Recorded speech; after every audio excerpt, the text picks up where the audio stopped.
I should point out that we are being told, and I would say only being told, that we are 5 minutes away from the Prime Minister coming out to speak to Canadians. This is not a result of the self-isolation that the Prime Ministers, all Prime Ministers, I would say, tend to be a little tardy, and that is because they are probably finalizing what they're going to say and how they're going to respond to some of these key questions that we've been talking about. As the government over the past 7 days, 5 days, has really ramped up significantly the way it's addressing the outbreak, both from a public health perspective and an economic perspective. Extraordinary times that we are in. This is, and this is partly why it is so difficult to for all of us to understand the decisions and the decision making here, is that this is really an unprecedented time for the country and the world in many ways, as the government looks for ways to respond that make sense right now. I'm going to go quickly to Megan Fitzpatrick, who's at Toronto's Pearson Airport, knowing that I might cut you off at any time, Megan. Are there no problem. We can't see you because we're looking at a door, but are there people there? And I only have about a minute, so I'll just get you to do it quickly. Yeah, it seems like there might be some flights coming in now, Rosemary, because there are a few more people here in the arrivals terminal waiting for their loved ones to arrive than there were when we talked a few minutes ago. Okay, Megan, I'm sorry, I'm going to cut you off. So I'm going to cut you off. Here's the Prime Minister, because we've been waiting live right now. Hello, everyone. Bonjour tout le monde.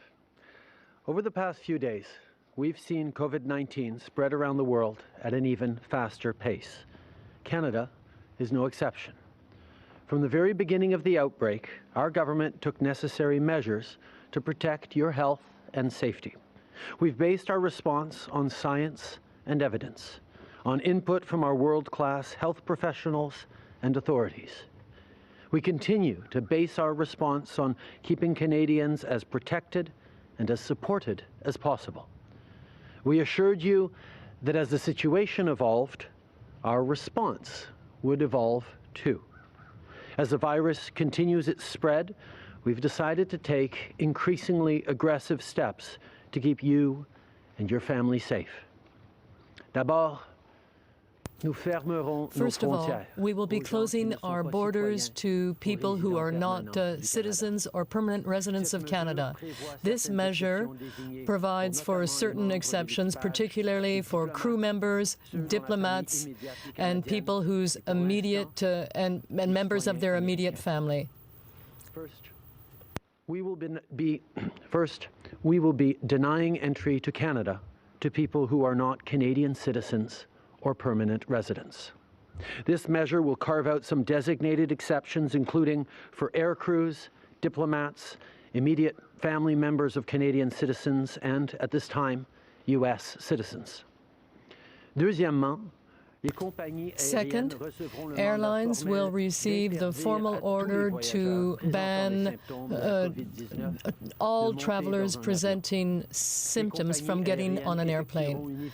Airlines will do a basic assessment of each passenger's health based on the recommendations of the Public Health Agency of Canada. So that means that any individual with symptoms will not be able to enter Canada. I know that this is news that will concern many Canadians who are abroad. I can assure you that our government will continue to support you to help Canadians who are asymptomatic to return to Canada. We will introduce an assistance program for Canadians abroad. Canadian travelers will be able to receive funding to help them return to Canada or cover essential costs while waiting to return to the country. Air operators will be formally mandated to prevent all travelers who present symptoms of COVID-19 to board a plane. Air operators will be required to complete a basic health assessment of every air traveler based on guidance from the Public Health Agency of Canada. This means that anyone who has symptoms will not be able to come to Canada. I know this news will spark concern among Canadians traveling abroad. I want to assure you that our government will not leave you unsupported. To help asymptomatic Canadians return home, our government will set up a support program for Canadians who need to get on a plane.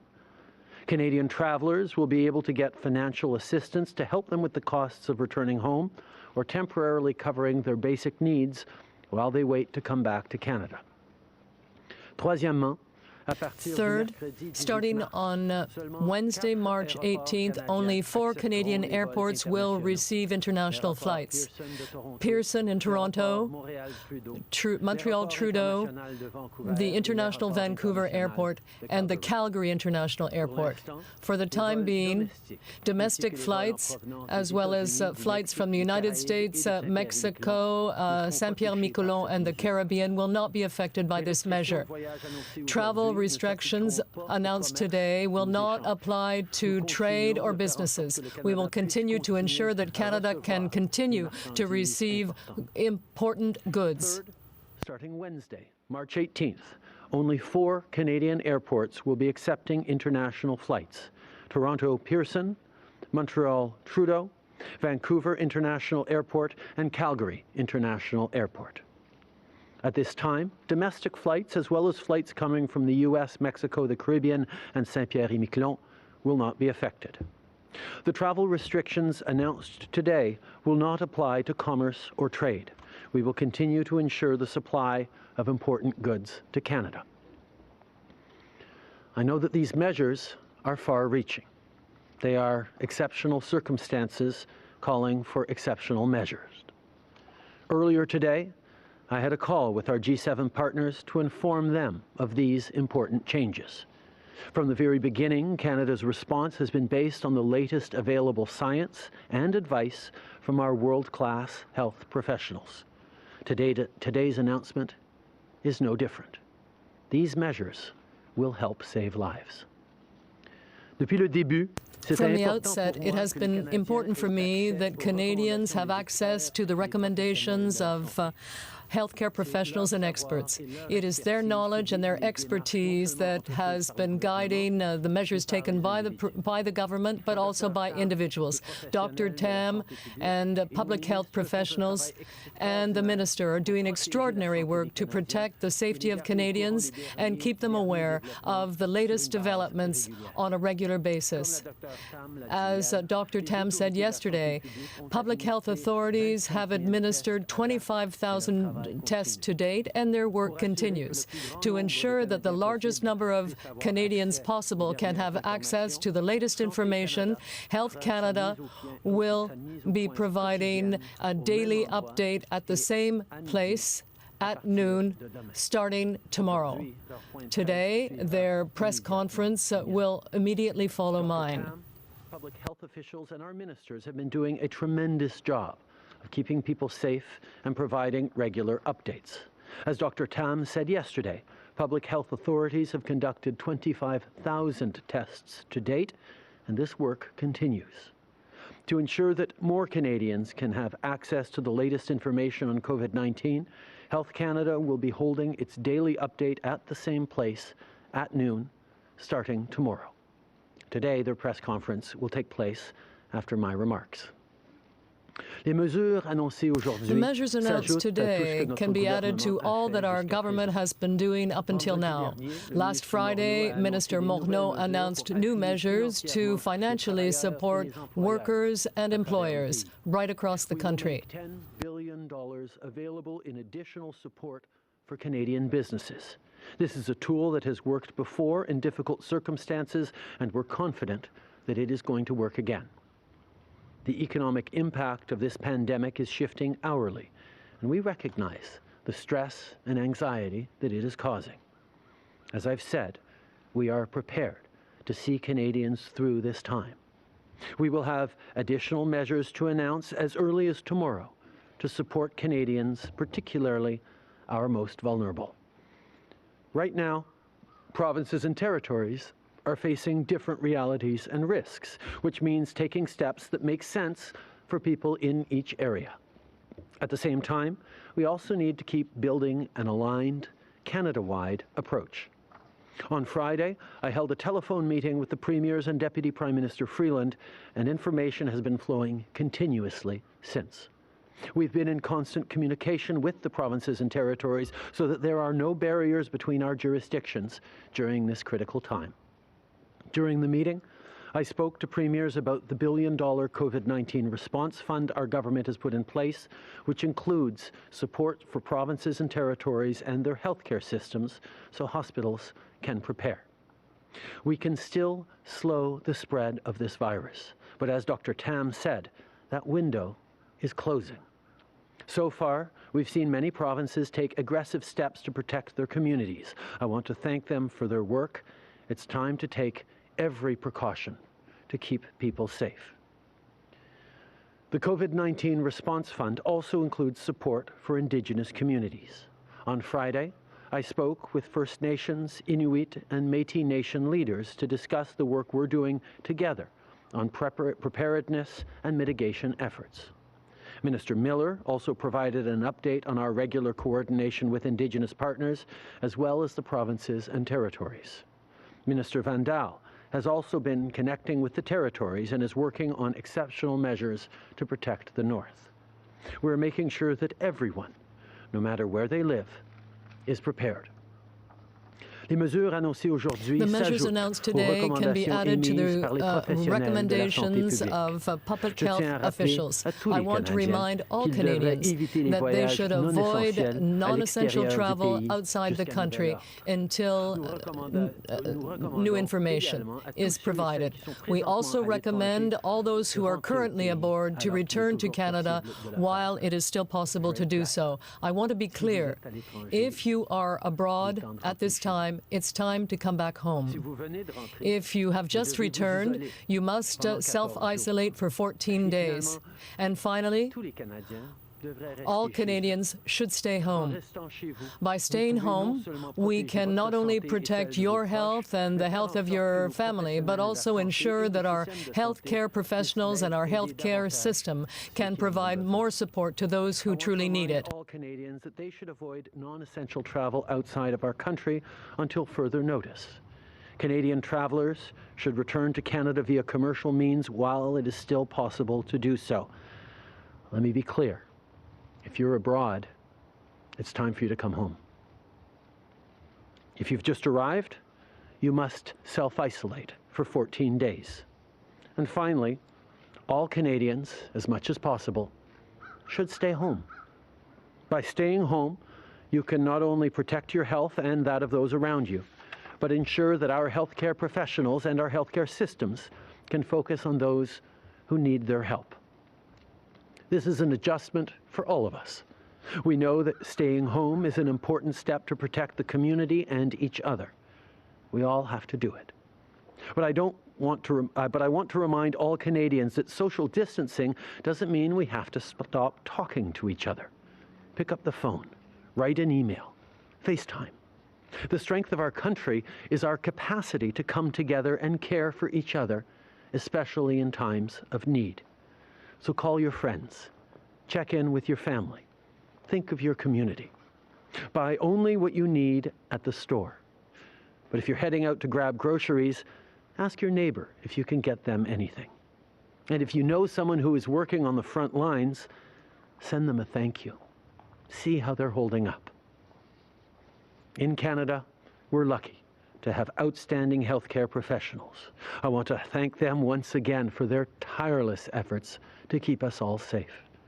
At the same time, our government is doing everything it needs to do to keep you safe, to keep your family safe, and to keep our economy strong.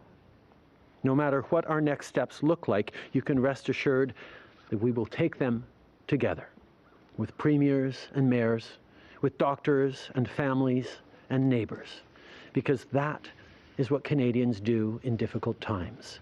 We pull together and we look after each other. Merci beaucoup tout le monde. Radio-Canada, Mr. Trudeau, the response of your government is being said to be too slow by many. Particularly, they're saying that there were lax measures in airports. Are you taking any responsibility for what your government has done? Well, we understand that the situation is evolving very quickly. We have taken significant measures in recent days, and we will continue to do so. as of today. I understand the concern that people have, but I can assure you that the measures are in place to keep people safe. I will highlight that the situation, as we all know, has been evolving extremely rapidly. We've taken measures over the past number of days to keep Canadians safe. We're taking more measures, significant measures today. I can understand people's frustration, and that's why we're ensuring that there is more that will be done every step of the way to keep Canadians safe. So you don't think you've made any mistakes thus far? Well, there are certainly things we have to do, and we will continue to do more every day. Now, with respect to the United States, why not include the United States? So what's part of that equation? We are very closely coordinating our operations with the United States. In recent days, I've spoken several times to President Trump. We recognize the integration of our two countries, and that demands a particular level of coordination over the next steps, and that is what is happening. Prime Minister, you've been telling us for several weeks now that a travel ban was not required, that it wasn't helpful. What changed your mind overnight, and do you regret not acting sooner to take this step that's taken by other jurisdictions, other countries? This situation, as everyone knows, has been evolving extremely rapidly, and the recommendations of public health and public safety have been evolving as well. At every step, we've taken the best advice of our public health officials, and now is the time to take this particular step. It is a significant step. It is a step that we take in exceptional circumstances, but it is the right step to be taking today. Another brutal day on the stock markets this morning. TSX is down 7% just this morning, actually almost 8%. What is your message to Canadians who are seeing their retirement savings being wiped away, and especially those who are thinking of retiring in the near future? Our focus right now is on ensuring that Canadians who are staying home from work have enough money to be able to buy groceries and pay their rent. These are measures that we will be moving forward with in the coming days to ensure that people can keep themselves and their loved ones safe and healthy. We will, of course, be moving towards supporting businesses, as we already have, with significant access to credit of $10 billion and other measures to ensure that in the short term we are able to continue to support each other. In the medium term and then into the long term, we will need to invest significant amounts to restore people's confidence in the economy, to restore the kind of growth that is going to ensure a better future for all Canadians, and we will do those things as we need. Just in the same vein, we know that there are announcements coming about help for families, but can you tell the families who need help when they will be able to receive it? Well, we will be making money available to families, the most vulnerable ones, in the coming days. We understand that there are many people out there who are very worried about their ability to feed their family or pay their rent. So these are concrete concerns, particularly among people who do not have employment insurance and hold vulnerable jobs or part-time jobs. And that's why we will be making announcements in the coming days that will show that these people will receive the necessary money to come through this period. When will people get that money? We'll be announcing that in the coming days. Public health officials say many of the new cases can be traced to the U.S. Why are U.S. citizens exempt from entry restrictions to Canada?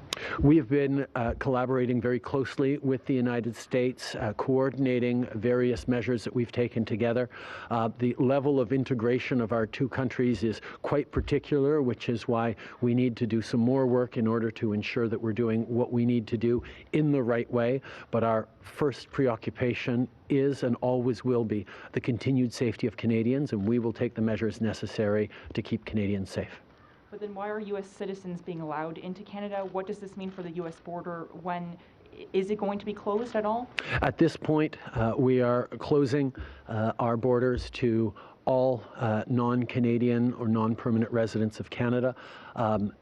We are recognizing that for the moment that measure does not apply to U.S. citizens, but we will have more work to do in the coming days to ensure that we're doing everything we need to do to keep Canadians safe and to ensure the flow of goods and necessary equipment to Canadians. So you are not ruling out the possibility of closing that border, but what would be the triggers for that to happen?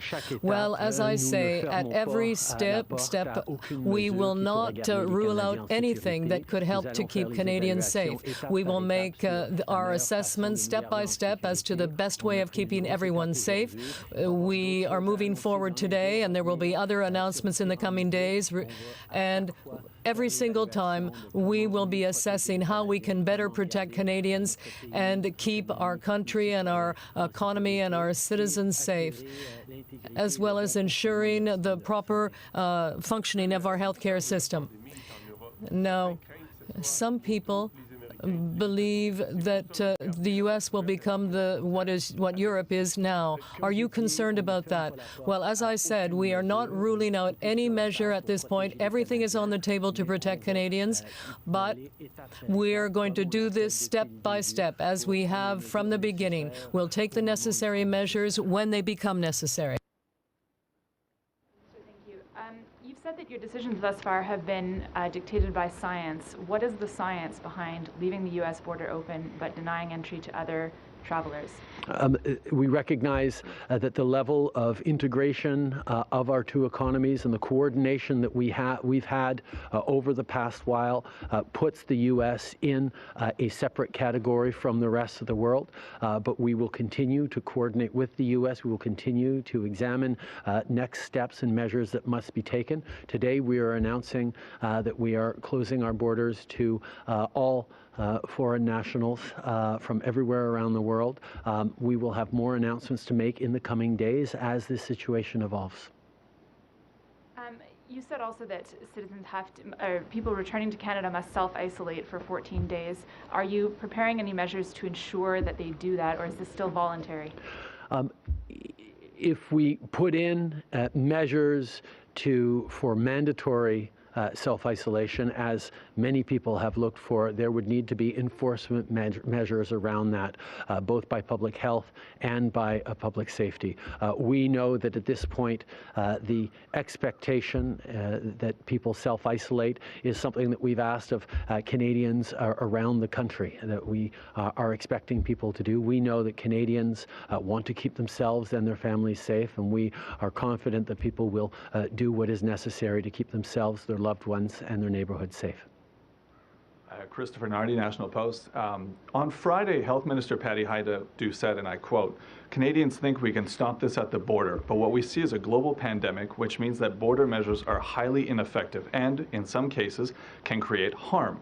We see that in countries that had the worst expressions had the tightest borders." What changed? We have seen over time various countries take very stiff border measures that proved ineffective. In Canada, we based our decisions on public health recommendations that ensured that Canada's approach worked for many, many weeks in keeping a very slow spread of the virus in Canada through contact tracing and other measures. We've now come to the point where the best advice from public health officials is that additional border measures on top of the social distancing measures that we are encouraging domestically is the right combination to move forward now. How we've seen throughout the weekend complaints that airports weren't able to keep up, they weren't advising travelers. What makes you think that suddenly closing the border and redirecting flights to four places, the bureaucracy will be able to adapt and actually enforce these measures? We've already seen shifts at the airports where every single traveler gets asked if they have symptoms, gets asked to acknowledge that they've been asked to self-isolate. We will be putting forward more support in those four airports as well. I want to highlight that local jurisdictions are also stepping up to assist in those four airports. We know that there is much more that we can do, and that's what we are doing. Guillaume Saint-Pierre, Journal de Montréal. Il y a There is a senior WHO official who said the problem in society is that people are afraid of making a mistake and the consequences that could have for them. Does that apply to you? No, on the contrary, at every single step we have taken the necessary measures recommended by the best possible experts to keep Canadians safe. And that's one of the reasons why, from the very beginning of this virus crisis, we have seen measures working in Canada. We are on a trajectory that is much lower than in other Western countries.